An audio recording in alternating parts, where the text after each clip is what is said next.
Ang Ama, wala siyang tatlong persona. Ito ang aral na itinuturo ng mga ministro ni Felix Manalo. Na iisa lamang ang tunay na Diyos ang Ama, wala siyang tatlong persona. So, tinututulan nila, tutol sila sa Santissima Trinidad. Bakit? Ang aral ni Manalo dapat mabasa sa Biblia. How about kung may mabasa sa Biblia? Iyon ay tutulan naman nila. Itong mga katotohanan ito, napilit, itatago at tinututulan ng modernong Arianismo, ang iglesyang tatag ni Felix Manalo. Samahan niyo po.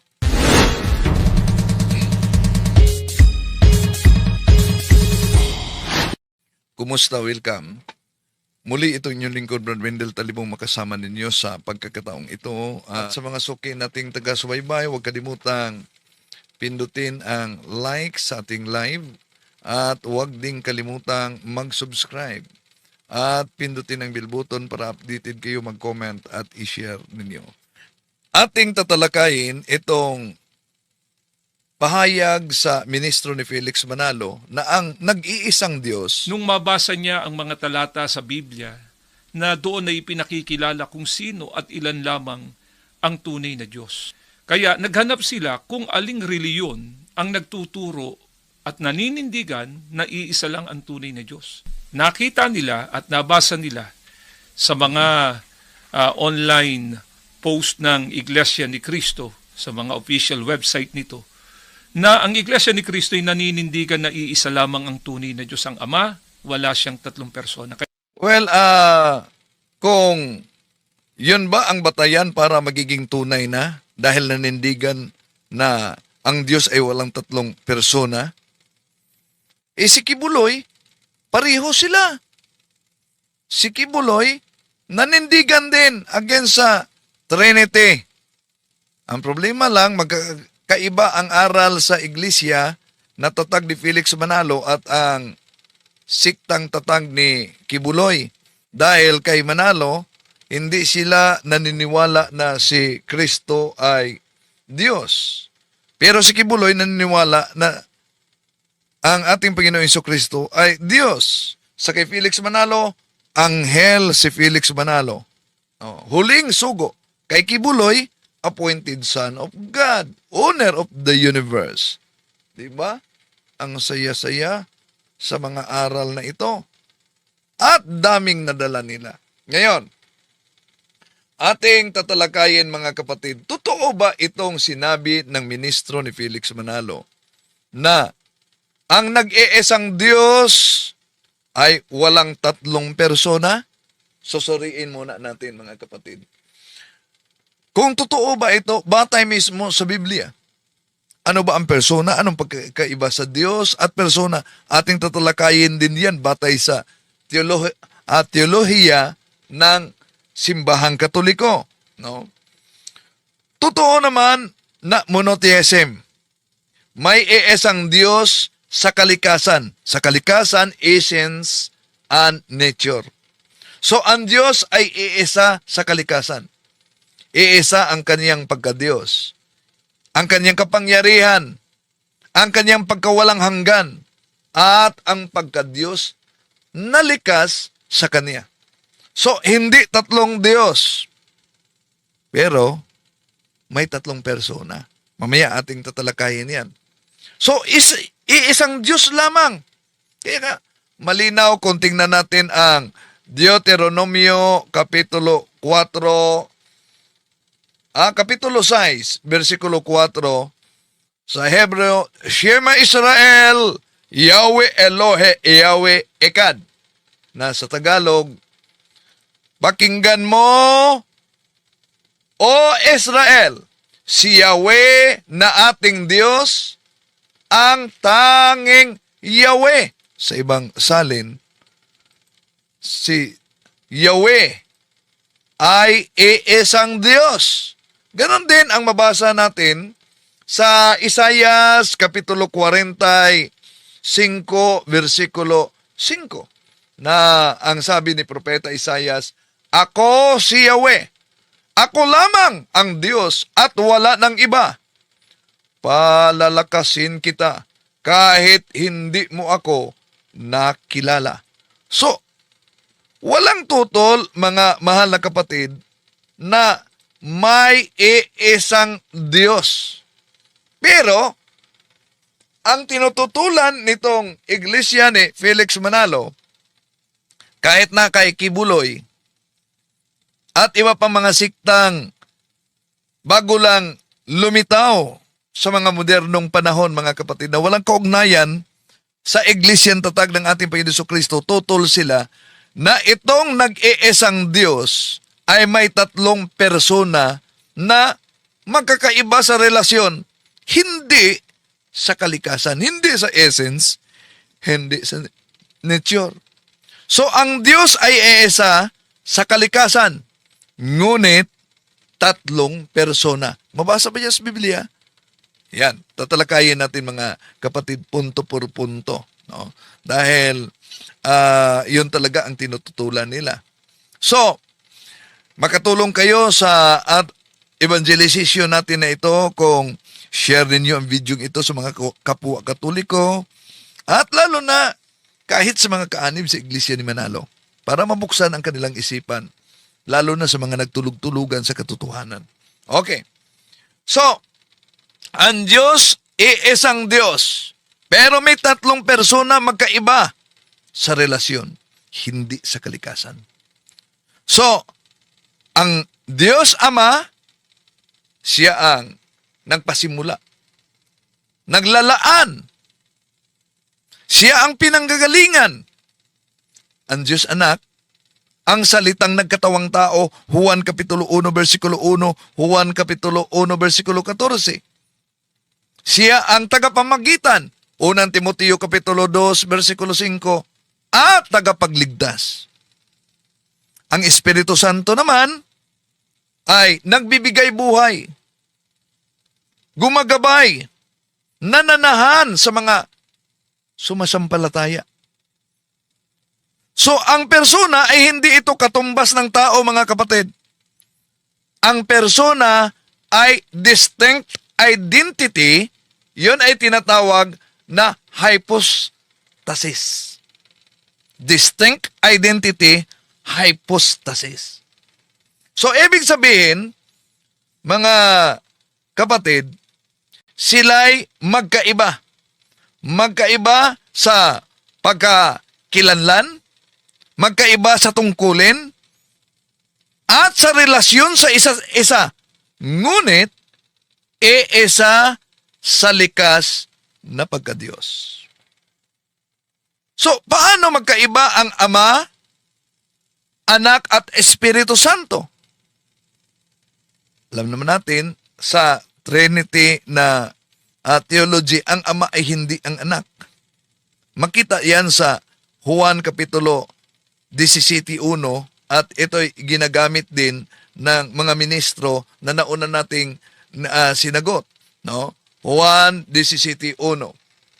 Pagkasabi ni Jesus ng mga pananalitang ito, tumingala siya sa langit at kaniyang sinabi, Ama, dumating na ang oras,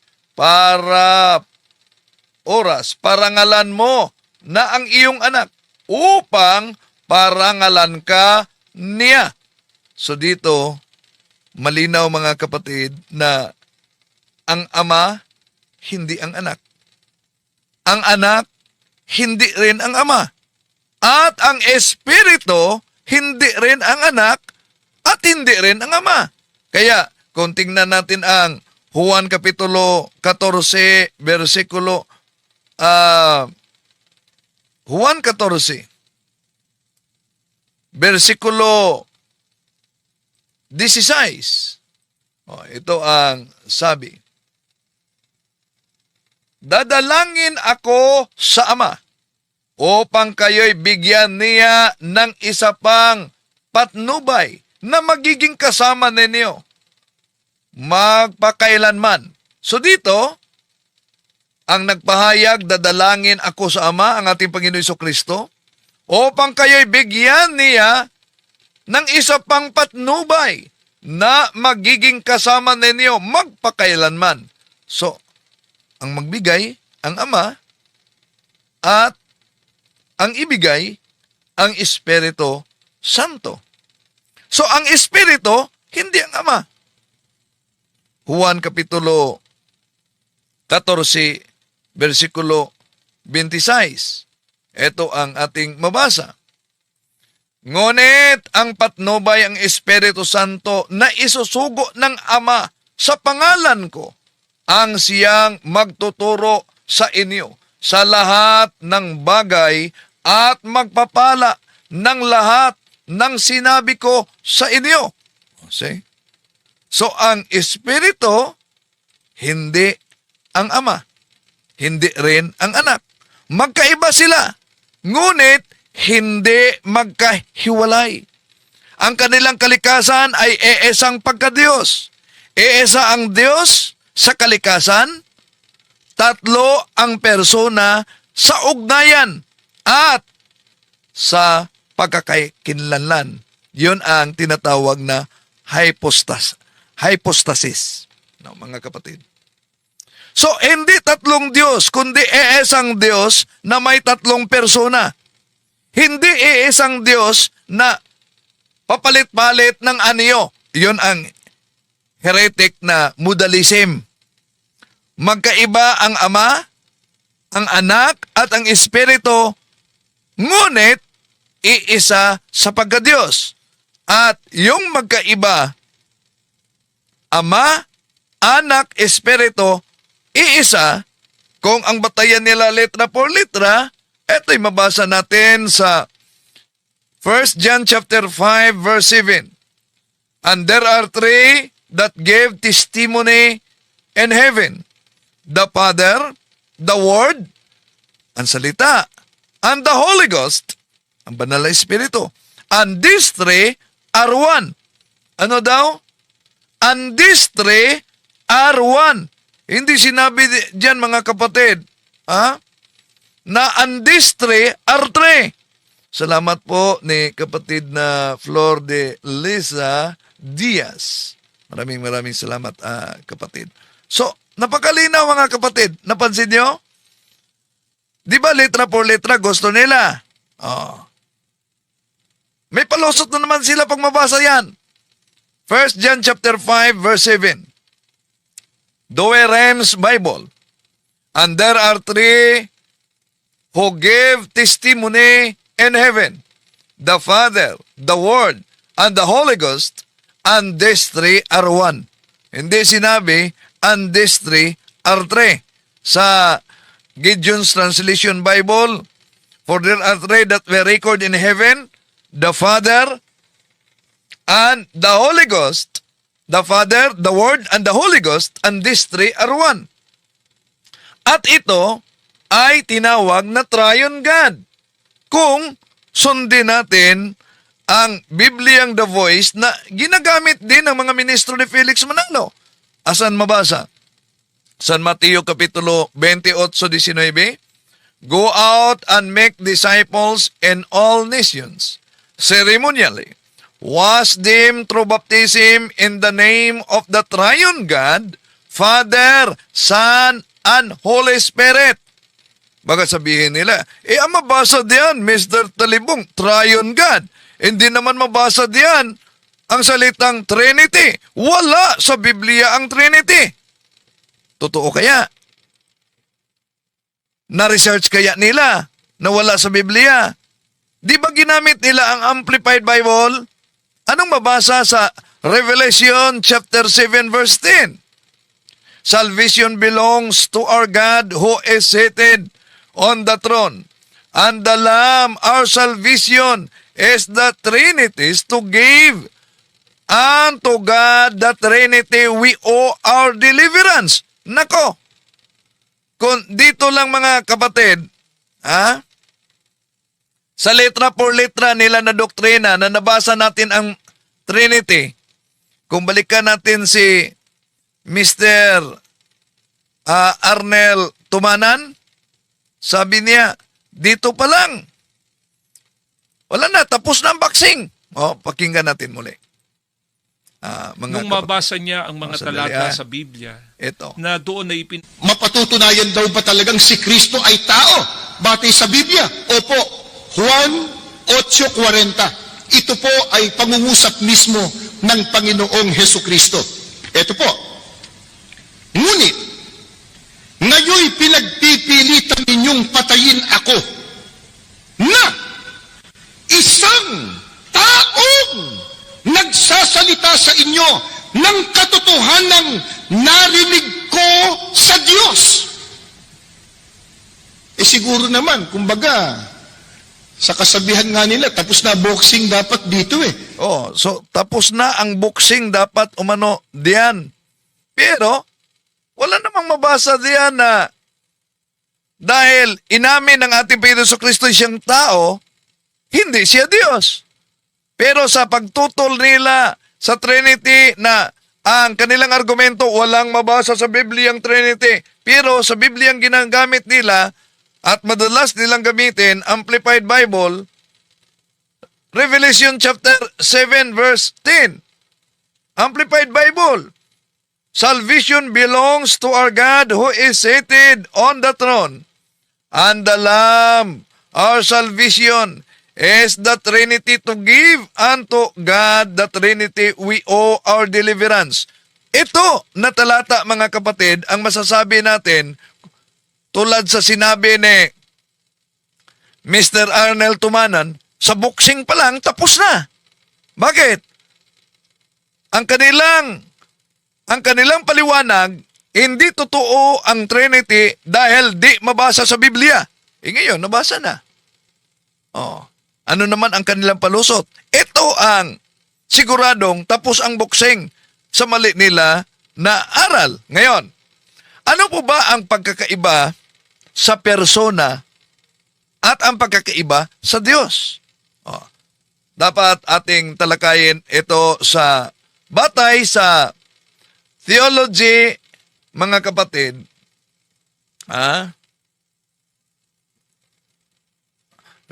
Batay sa theology ng simbahang Katoliko, sa tunay na Kristiyano, ano ba ang pagkakaiba sa persona at sa pagkadiyos?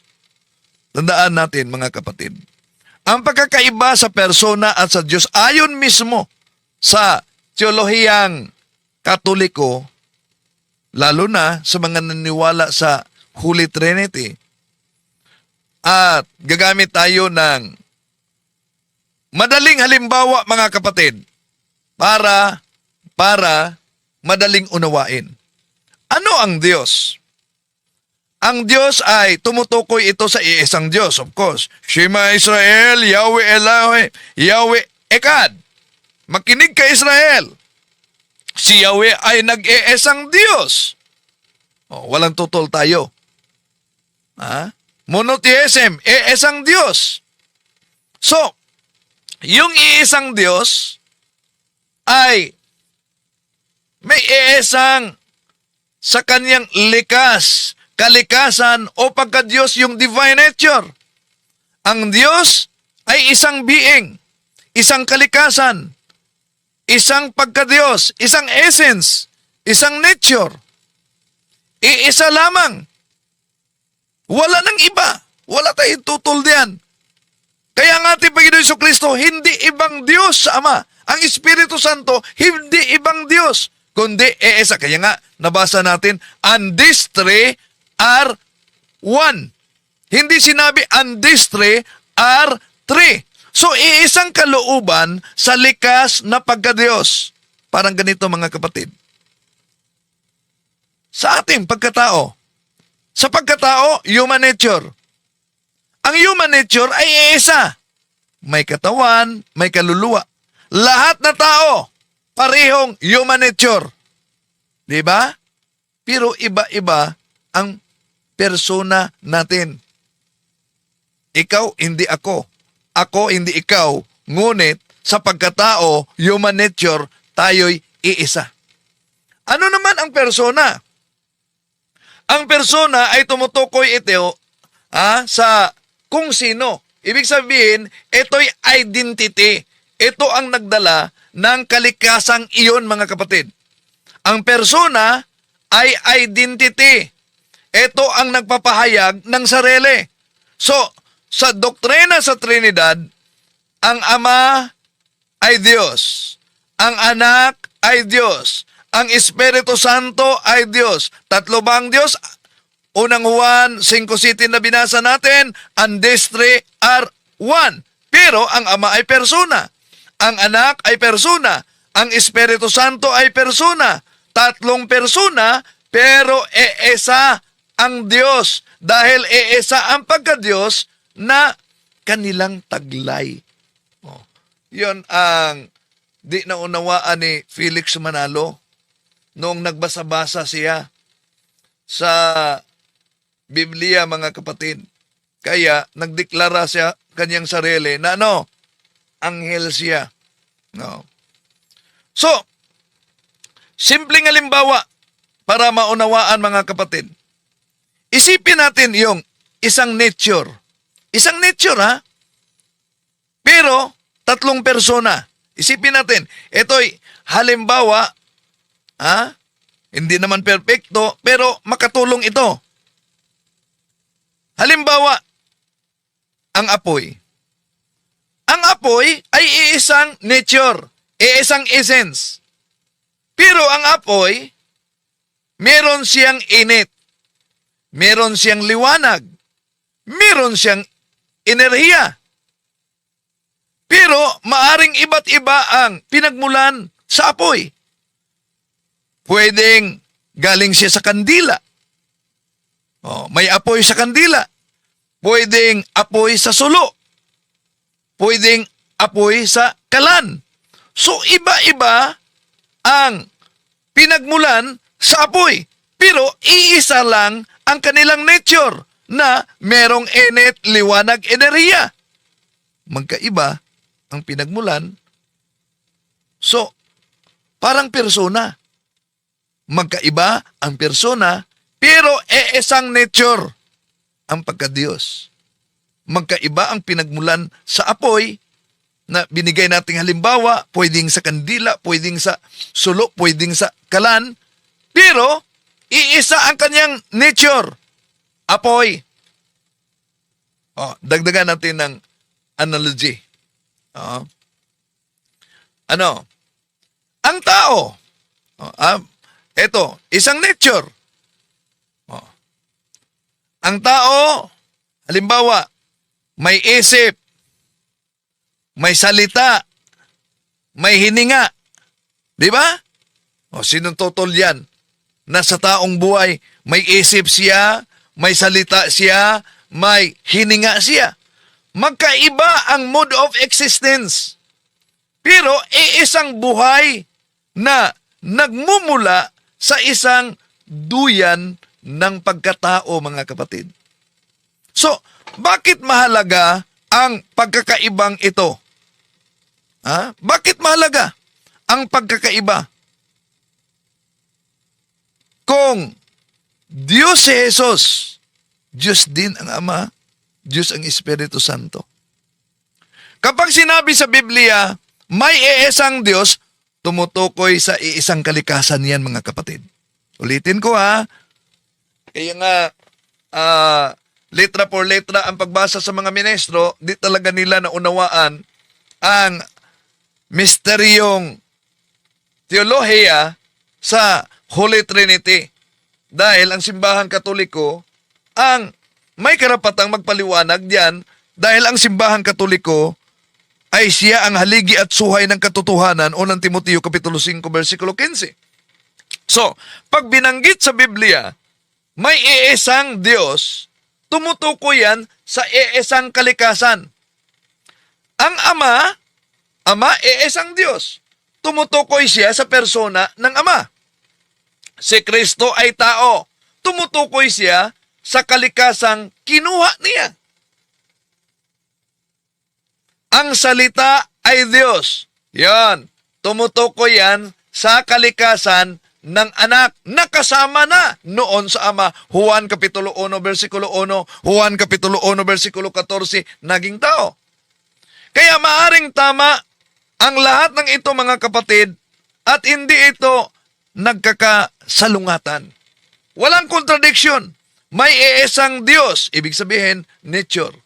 May tatlong persona, nagkatawang tao ang anak, si Jesus. Nanatili siya na Diyos sa kalikasan. At ang Espiritu Santo ay pinadala para maggabay sa mga sumasampalataya. 14:16. So, ang Diyos mga kapatid, ulitin natin, anong pagkakaiba sa Diyos at persona? Ang Diyos, kung ano siya, yon ay nature, iisa. Ulitin ko, no, para sa mga nagsubaybay, ang Diyos, kung ano siya, nature, iisa lang. Persona, kung sino siya, identity, tatlo yan.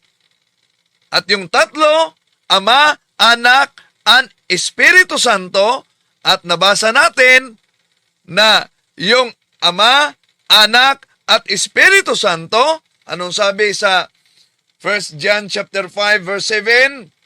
And there are three that gave testimony in heaven, the Father, the Word, and the Holy Ghost, and these three are one.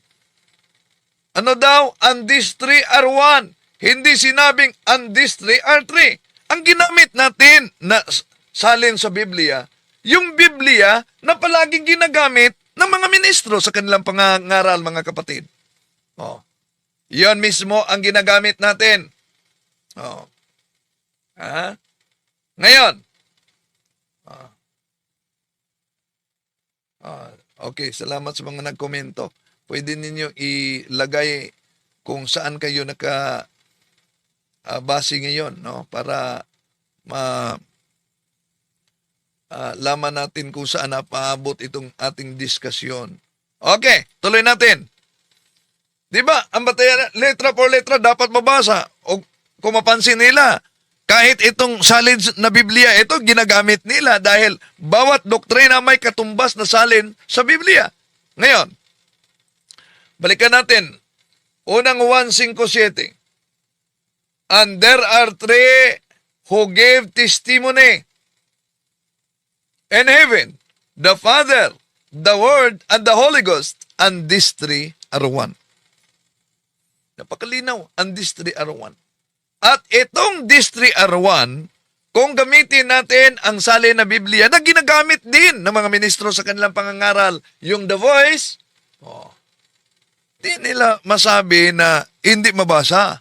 Dahil mabasa sa Mateo Kapitulo 28, versikulo 19, Go out and make disciples in all nations, ceremonially wash them through baptism, in the name of the Father, in the name of the Triune God, Father, Son, and Holy Spirit.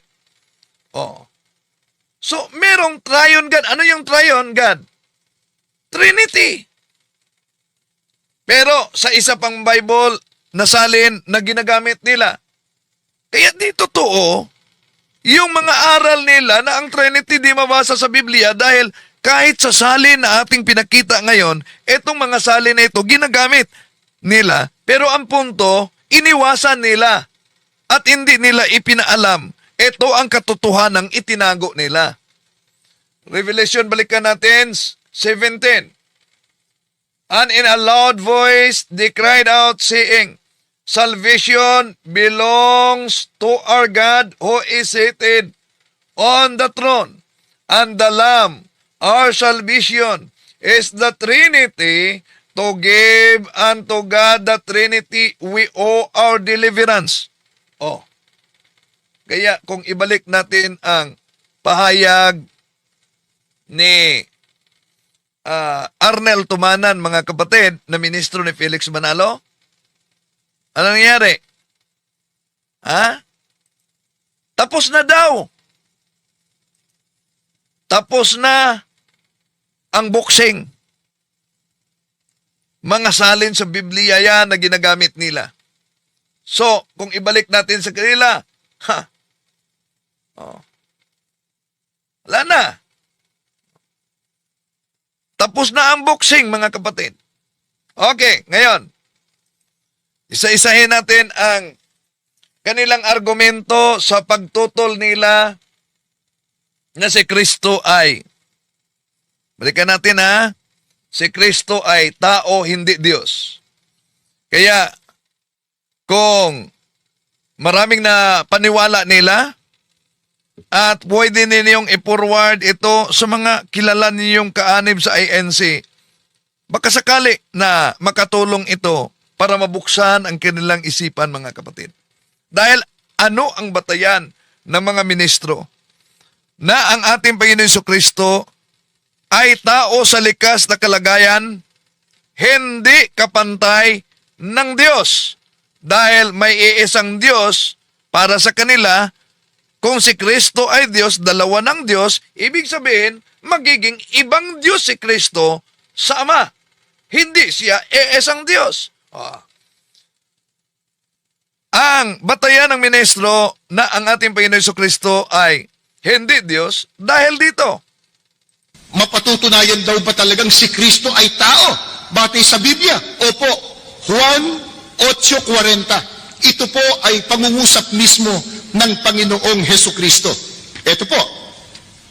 Ngunit, ngayoy pinagpipilitan ninyong patayin ako na isang taong nagsasalita sa inyo ng katotohanang narinig ko sa Diyos. Siguro naman, kumbaga, sa kasabihan nga nila, tapos na boxing dapat dito eh. So tapos na ang boxing ko, no? Dapat dito. Una, totoo bang tapos na ang boxing dahil nabasa lang nila ang pahayag sa Juan 8:40, datapuat, ngayon pinagsisikapan din yung akong patayin na taong sa inyo'y nagsaysay ng katotohanan na aking narinig sa Diyos. Ito'y hindi ginawa ni Abraham. Tapos na daw. Tapos na nga ba? Sapat na ba ang Juan 8:40 para patunayan, mga kapatid, na ang ating Panginoon Jesucristo ay hindi Diyos? Tandaan natin, ang Juan 8:40 hindi sapat batayan para ipagtanggi na ang ating Panginoon Jesucristo ay siya ay Diyos. Kundi, nagpatunay yan ang Juan 8:40 na ang ating Panginoong Jesucristo ay may likas na kalagayan sa pagkatao. Tunay na tao dahil siya ay nagkatawang tao. Ang problema sa Biblia, sa daming Bibliang ginagamit nila, di nila matanggap na ang ating Panginoon Jesucristo may dalawang katotohanang itinuturo diyan sa Biblia. Ang ating Panginoon Jesucristo, tunay na tao, tunay na Diyos. Natural, sa kanyang pagkatao, Mateo 4:2, siya ay nagugutom. Juan Kapitulo 4, versikulo 6, siya ay napagod. Juan Kapitulo 11, versikulo 35, siya ay umiyak. Juan Kapitulo 19, versikulo 30, siya ay namatay. Kaya yun ang sinabi niya, Juan Kapitulo 8, versikulo 40, datapuat, ngayon pinagsisikapan ninyo akong patayin na tao sa inyong nagsasaysay ng katotohanan na aking narinig sa Diyos. Ngayon, maliban na siya ay tunay na tao, may katotohanan talaga pero pilit na itinatago at tinututulan nila. Ano yon? Siya ay nasa kalikasan na Diyos. Napakalinaw naman yan sa Juan Kapitulo 1, versikulo 1, Juan Kapitulo 1, versikulo 14. Pero siguro alam ninyo, mga kapatid, paano nila tinututulan ito? Ang Juan Kapitulo 1, kahit footnote. Kahit footnote, minagic. Alam niyo naman yan. No? Sa susunod, pakita natin yan mga kapatid. Imagine, kahit footnote, minajik pa, dinaya ang footnote. Bakit dinaya? Pakita natin mamaya siguro. Okay. So, ang Juan Kapitulo 20-28, isang deklarasyon. Isang deklarasyon ni Santo Tomas. My Lord and my God. Anong palusot sa iglesia? Anong palusot? Si Tomas ay nagulat lang. Oh, yan. Para lang kanilang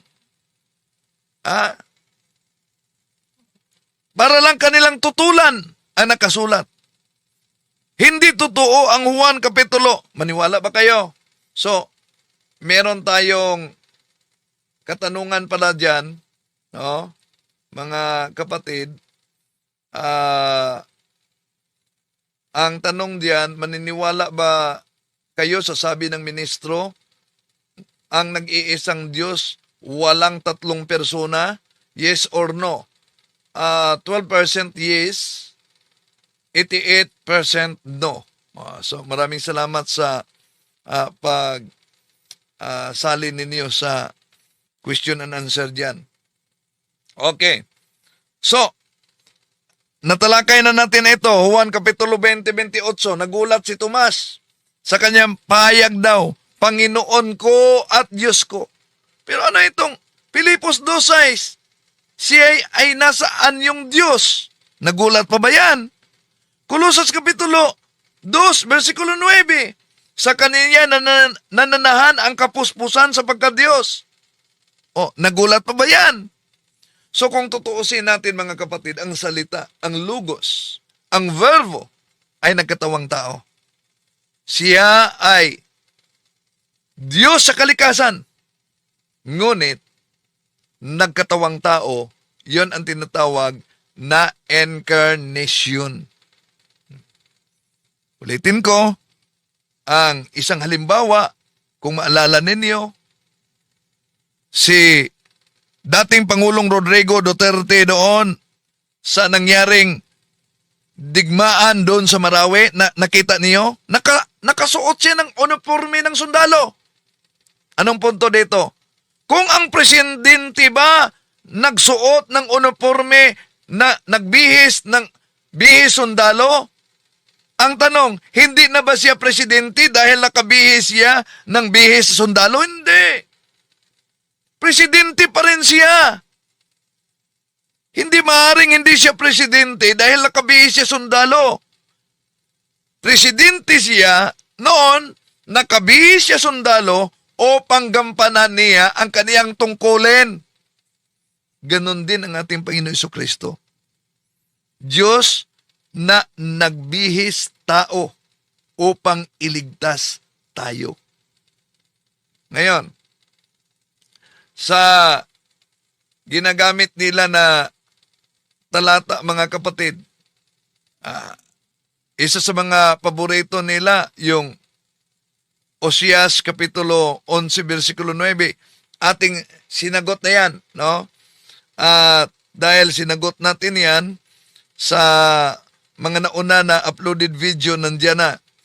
Pwede ninyo yung panoorin dahil pinagtagpi-tagpi kasi ng mga ministro. Halimbawa, ginamit nila ang Juan Kapitulo 8:40. So, may sagot diyan mga kapatid sa isang video uploaded na. Ang Juan Kapitulo 8:40, inaamin ni Jesus na siya ay tao. Pagkatapos itagpi-tagpi nila ang Oseas Kapitulo 11, versikulo 9, na ang Diyos ay hindi tao. So, dahil ang Diyos hindi tao, si Kristo ay tao, therefore, si Kristo ay hindi Diyos. Yun ang konklusyon nila. Pero, nauna natin na ipinaliwanag yan na ang Oseas 11:9 na ako ay Diyos, hindi tao, hindi ito tumutukoy sa ating Panginoong Hesus o sa doktrina ng incarnation, yung pagkakatawang tao sa Diyos. ang konteksto sa Oseas Kapitulo 11, versikulo 9, iba. Oh. At yung ginagamit nilang Ezekiel Kapitulo 28:2, sinagot na din natin yan mga kapatid. Ibang talata yan. Yon ang ginagamit nila matapos nila ipagtagpi-tagpi ang Juan 8:40. Mapatutunayan daw ba talagang si Kristo ay tao? Batay sa Biblia? Opo. Juan 8:40. Ito po ay pangungusap mismo ng Panginoong Heso Kristo. Ito po. Ngunit, ngayoy pinagpipilitan ninyong patayin ako na isang taong nagsasalita sa inyo ng katotohanan. Ayan, may pasigaw-sigaw pa, no? Isang tao at dinagdag ang Oseas 11:9. Oseas 11:9 po. Pakinggan po ninyo. Hindi ko isasagawa ang kabangisan ng aking galit. Hindi ako babalik upang ipahamak ang Efraim sapagkat ako'y Diyos at hindi tao. Ayan, ako'y Diyos at hindi tao.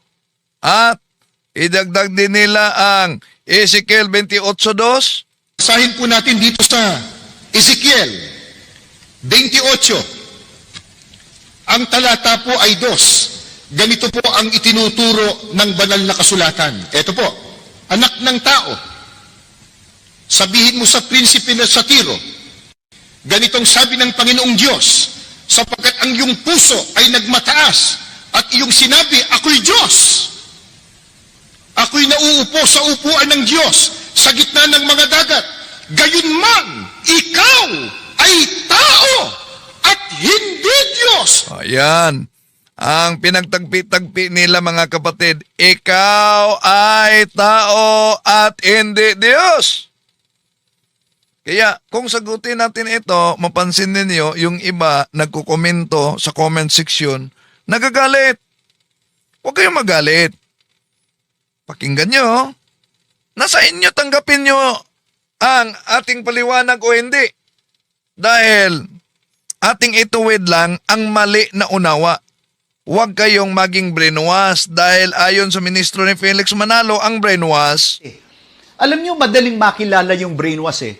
Pag sinabi pong brainwash, sarado ang isip, yung maling ginagawa nung kanyang tagapangaral o mangangaral, hindi niya makita.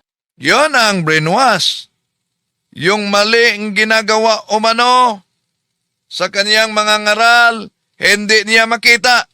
Kaya, yung pagtagpi-tagpi nila sa Oseas Kapitulo 11, versikulo 9, na walang kaugnayan sa San Juan Kapitulo 8, versikulo 40, kumo ang ating Panginoon Jesucristo sinabi, ako'y tao, at Oseas Kapitulo 11, versikulo 9, ang Diyos ay di tao, therefore si Kristo ay hindi Diyos. Mali mga kapatid.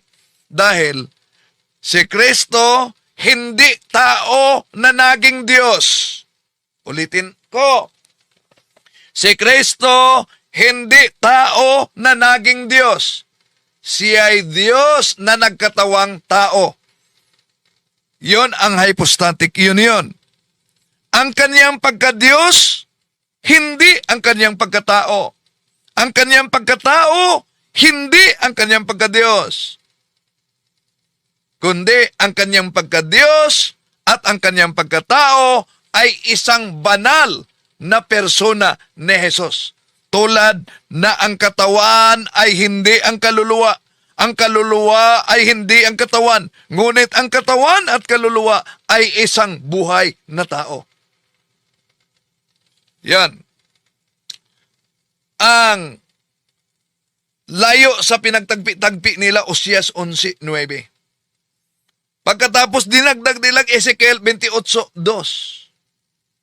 At ang Ezekiel Kapitulo 28:2, walang kaugnayan ito sa San Juan Kapitulo 8:40 dahil ito'y tumutukoy sa isang prinsipe ng Tiro.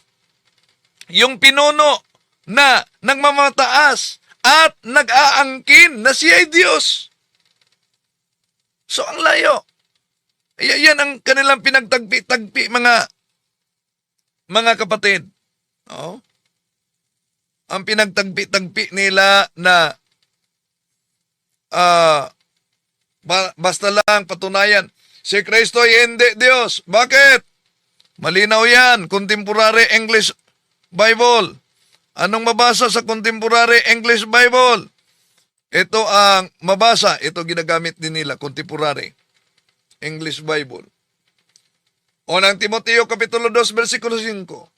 There is only one God, and Christ Jesus is the only one who can bring us to God. Jesus was truly human, and He gave Himself to rescue to us. So, tingnan niyo, there is only one God. Pagkatapos sinabi, Jesus is the truly human. Pagkatapos ginamit nila Contemporary English Version. Ibig ba sabihin, pinaniniwalaan nila yung version na yan? Bakit? Dahil sa Philippians chapter 2 verse 6, ang mabasa, Christ was truly God, but He did not try to remain equal with God. So kung ating hihiramin ang argumento ng ministro ni Felix Manalo, yun, sinabi nila mga kapatid na tapos na ang boxing. No? Tapos na ang boxing. Bakit tapos na ang boxing? Dahil yung mga mabasa diyan sa Biblia na ginagamit nila mga kapatid, klarong-klaro na yun, giba ang kanilang aral. Yun ang katotohanan na pilit talaga nilang itatago. Iniwasan nila yung mabasa sa talata na o sa sali na ginamit nila. So, ano po bang ibig sabihin itong ginagamit nilang Juan Kapitulo 17:3 na sinabi ni Jesus na pagpakilala sa Ama? Ibig po ba sabihin ang ating Panginoon Jesucristo ay hindi Diyos? Wala namang mabasa diyan na ang ating Panginoon Jesucristo ay hindi Diyos. So ano yung ibig sabihin? Tinalakay na natin yan mga kapatid at nasa uploaded video na. Pwede kayong manood sa uploaded video na. Kaugnay diyan. Ngayon, punta tayo sa argumento ng mga ministro ni Felix Manalo para tutulan na ang ating Panginoon Jesucristo ay Diyos.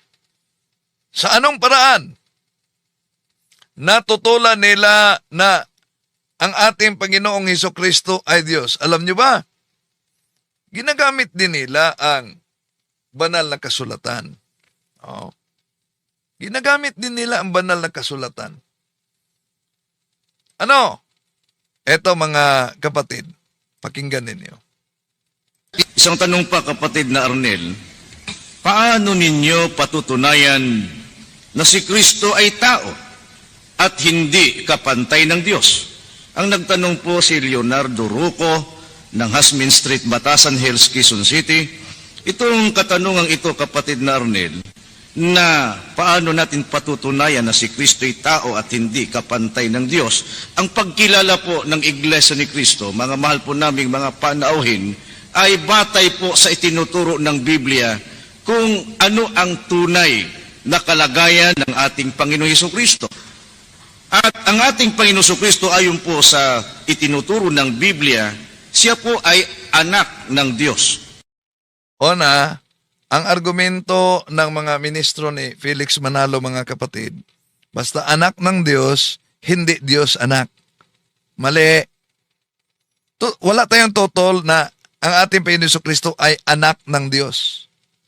Pero totoo tayo sa kanilang argumento na hindi Diyos anak. Bakit?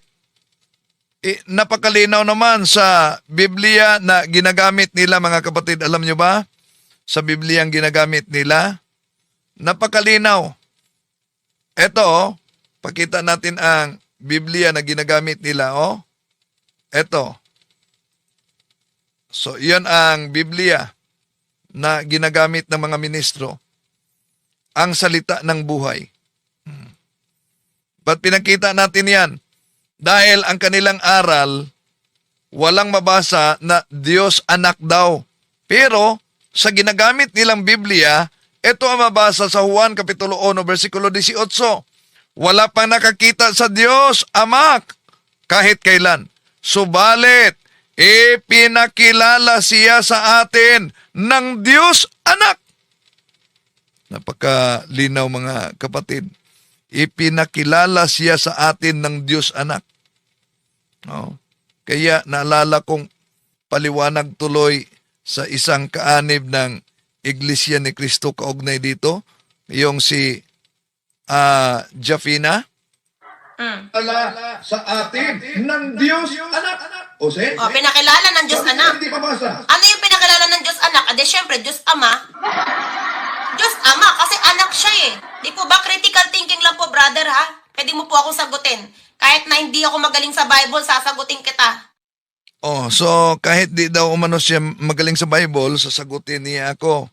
Pero di niya napansin na yung kanyang pahayag, hindi yun aral ng INC inabniba niya. Bakit? Hindi aral. Nasa kanilang Pasugo Magasin. Ang sa kanilang Pasugo Magasin, si Kristo'y anak ng Diyos, hindi Diyos anak. Pero, inaamin dito ni Miss Jafina, Diyos anak. Pansinin natin, ito. Sa atin ng Diyos anak. O say? O, pinakilala ng Diyos anak. Hindi mabasa. Ano yung pinakilala ng Diyos anak? Ade, syempre, Diyos Ama. Diyos Yun. Ama, kasi anak siya eh. Di po ba critical thinking? Critical thinking daw. Diyos anak. Pero walang aral ang INC diyan. So, kaya sa paggamit natin sa banal na kasulatan, mga kapatid, sa Biblia, na ginagamit nila, hiramin natin ang argumento ni Arnel Tumanan na ministro. Kung sa boxing umano, wala na, tapos na. Ano pa ang kanilang batayan na ang ating Panginoon Jesucristo ay hindi Diyos? Mababasa po natin yan sa Mateo 3:17. Si Kristo po ay ginawang Panginoon. Yan, ginawang Panginoon. Nasagot na natin yan, nasa uploaded video na yan para sa gustong manood.